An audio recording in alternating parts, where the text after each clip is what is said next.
Hello, this is Paul de la Garza with High Performance Business Solutions, and welcome to Success Tips. At this point, we have arrived at the final stage of the Mindset series. We call this stage Results. You will remember that we had the original beginning of this particular series was based on self-talk, which went into self-esteem, and of course, actions or behaviors. Now we are going to arrive at the culmination of what all those three things lead you to in terms of the results and the desired outcomes that you wish to achieve. I do sincerely hope that by this time you have had an opportunity to look at each of these videos and carefully contemplate exactly what kind of self-talk you're saying to yourself, what kind of self-esteem you're experiencing and creating for yourself. And as a result of that, what kind of actions you are taking. And in the process, to discover the innate ability that we have as human beings to generate and manifest just about any desired outcome that we would like to have. As always, what I'd like to call upon you to do is that if you have not seen the preceding videos on self-talk, self-esteem, and actions, I would like to ask you to please put this particular video on hold and watch those three. And while we are going to do a summary of a number of the highlights of each of those episodes, I think that having the entire picture of the content of what we have presented, the stories that are associated with it, and the steps that you can take, positive steps that you can take to implement positive and concrete action and start making changes in your life, it will become powerful for you to be able to go through that. And once you've done that, this particular episode is going to be by far more meaningful. So let's talk about self-talk. You know, that is the constant internal dialogue that we have within ourselves that is either affirming, in either way, affirming exactly how we are going to see ourselves, the kind of dialogue that we think has been originated either by upbringing, by the people that surround us, by programming. And if we are not present, if we're not aware of what's happening, these statements of self-talk can really turn into affirmations that will truly have an impact upon how we define ourselves. And of course, as I have already mentioned in times past, this has a direct impact upon our self-esteem and therefore our actions. And negative self-talk can absolutely create obstacles that, if we're not careful, we may rationalize to be obstacles that are insurmountable. On the other hand, if we have got a positive self-talk of our abilities, recognizing that we can, if we persevere, if we prevail, not to quit in the midst of adversity, it's amazing how that has a direct impact upon our own self-esteem and the environment in which we live, because essentially we are creating that environment. The environment that I'm talking about is an environment of joy, an environment of positivity. Then knowing and recognizing that we are the captains of our own ship and that we are the makers of our own reality. And that if we decide, we can have an extraordinary life. Now I'd like to talk to you about self-esteem. When I speak about self-esteem, I'm talking about really about self-awareness or self-recognition of some of the innate qualities that we have, some of the things of which we feel that we are capable. That perseverance, that call to our better angels, that if we are disciplined and dedicated enough, that we will be able to call upon that and generate some extraordinary results. I am not talking about a self-promotion that borders on ego, if not presumption, if not arrogance. That's not what we're talking about there. A self-esteem is to just simply recognize the things that we can do, not only for the promotion of our well-being, but also for our ability to promote the well-being of the people that surround us, which in reality becomes one of the things that define us to the highest level and that really trigger our highest and best state of mind and state of being. Clearly, there will be situations in your life that you will face, and if you haven't already, that will be well outside your control, things that you cannot influence even. But the fact remains is that while you cannot control these things, you can certainly control the way that you respond to them, how you interpret these things to be, how they are to be impacting your life. An interpretation of the circumstances that surround you is a very powerful thing to practice. You can interpret them to be negative or positive. You can respond to be either a victim or you can be a person that is empowered. The next step that we covered during our series was actions and behaviors. This is where the rubber meets the road. This is where all the things that you have been saying to yourself in terms of your self-talk, all the things that you have seen in your self-esteem and how you have through affirmations engaged into promoting that self-awareness and knowing that you can, that you are able. This is where all of that is orchestrated into a positive, affirmative, concrete action on your part. The power of action, and especially compelled by a strong decision, is enormous. It moves energy. When you move, the universe, energy moves along with you. You've heard me say in one of the installments, when a decision is made with passion and conviction, Providence will make available resources unbeknownst to you to facilitate the desired end. Yet, such action has to be based on a strong sense of self-awareness and self-esteem. The power of self-awareness is enormous. Self-awareness is going to truly engage that self-esteem. That self-esteem is going to be the propellant of actions and behaviors because it will give you that empowerment and it will give you the ability to create commitments and decision-making, that component that is so essential, that emotional component that truly makes the difference between just planning to do something and yet deciding to do something and then doing it. It's amazing. You see people that have succeeded in their lives and you'll see how consistently they will tell you that they have to decide first in order to be able to really act decisively. Yet these actions have to be based on a strong, well-established sense of self-esteem. A self-esteem that is based upon a truth-oriented type of value. Because once you do that, your actions will take hold. And they will take hold not only for the moment, they will take hold for time to come. This is a very important component in terms of the action aspect of the way we live. Having said that, nothing will happen until such time that you take these steps. That self-esteem that's going to help you make the decision to act and the action itself. Very important. Action is everything. So where does Providence fit in this entire process? Well, in a very important role. St. Augustine used to say, I will work as if everything depended on me, but I will pray as if everything depended on God. The famed author Norman Vincent Peale also had a saying that I really liked. It basically says, God provides the wind, but I must raise my sails. I would like to actually feature a couple of stories of people that have actually gone through, shall we say, the journey of the vision, the dream, the failure, the self-talk, the self-esteem challenged in so many ways, and that ultimately they took the actions and the results were extraordinary. The first example is Steve Jobs. If you consider the humble beginnings that Steve Wozniak and Steve Jobs had, they started this little company, which was initially intended to be nothing more than just simply selling computer parts in a garage. And this little effort turned out to be a company that eventually became a billion-dollar company with in excess of 4,000 employees. Think about the situation that Steve Jobs must have gone through in order to be able to deal with all the fluctuations that he experienced through the journey.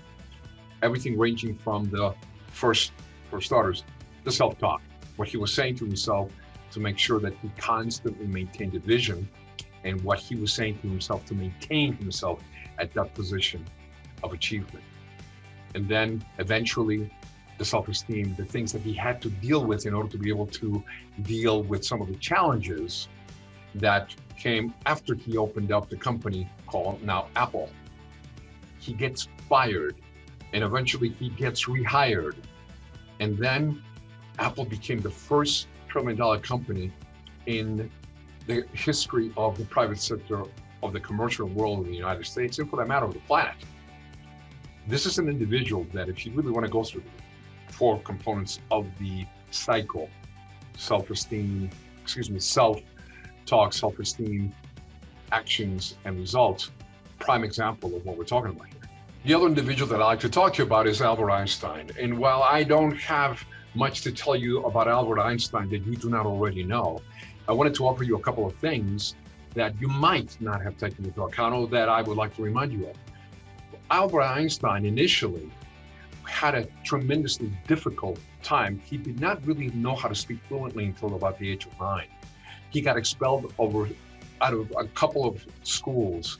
He had very, very great difficulty in the Zurich Polytech school and university. And eventually he became the gem of the physicist world, and just simply created extraordinary findings that to this day have defined the way that we see our own existence.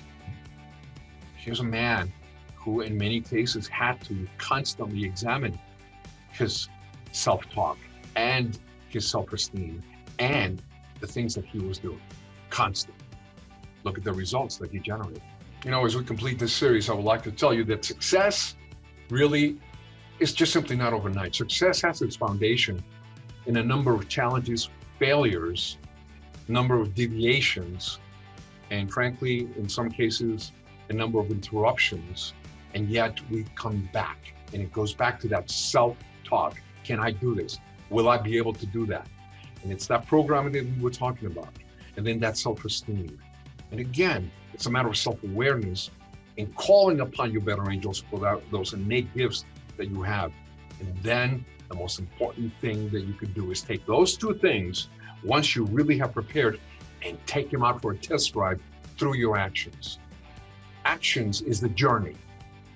It is only through the journey that we can really truly begin to discover the things of which we are truly capable. So here are a couple of steps that I would like to talk to you about in terms of how you can go about really crafting your self-talk, self-esteem, and the actions. For starters, let's make a list. And the list is very simple. Make a list of all the things that you are saying to yourself that may not necessarily be serving you well. And then ask, after every list, every point that you're making a list, ask yourself the question, is it true? And then but truly ask yourself that. And then put in there the habit or the affirmation that you want to replace that negative self-talk with. We've spoken about gratitudes. The second thing I would tell you is recite your gratitudes every day. And I'm talking about gratitudes for the wonderful meeting that you had the day before, for the blessings that you have from the standpoint of your family, your friends. I will say respectfully one thing. You may or may not agree with me. You have something to be grateful for. There's no doubt about it in my mind. If you're breathing, if you're erect, even if you are ill, if we really focus on some of the things that we are dealing with, there's always something for which we can be grateful, and that gives us an extraordinary perspective of our own living and of our own abilities. The next thing I would ask you to do is answer the question today: how do I love more? What can I do to validate people? What can I do to listen better? What can I do to promote the well-being of the individuals that surround me? Because as St. Francis said, it is in giving that we receive. It's extraordinary to see that as we give of ourselves, our reality changes. Our reality begins to flourish. We begin to rise our spirit to really its true place, its true ability. That saying goes, a rising tide lifts all boats. You become that rising tide. In essence, what I'm saying is eliminate the drama from your life. Focus on your personal accountabilities, focus on your personal abilities, and the things that you aspire to do, and recognize, like St. Augustine, that a lot of it depends on you, on what you bring to the table, how you conduct your life on a daily basis. A fantastic way of actually enhancing your self-esteem is by bringing value to the people that surround you. How is it that you can contribute to them? And it's amazing what happens when you start doing that. You start feeling better about yourself. Think about it. You come to a stoplight, there's an individual with a cardboard sign, so anything will help. And you see that he's got a dog, or there's a woman that's sitting there and it's 32 degrees outside. You have a couple of choices. You can say, if I give him any money, he's gonna probably go and spend it on booze.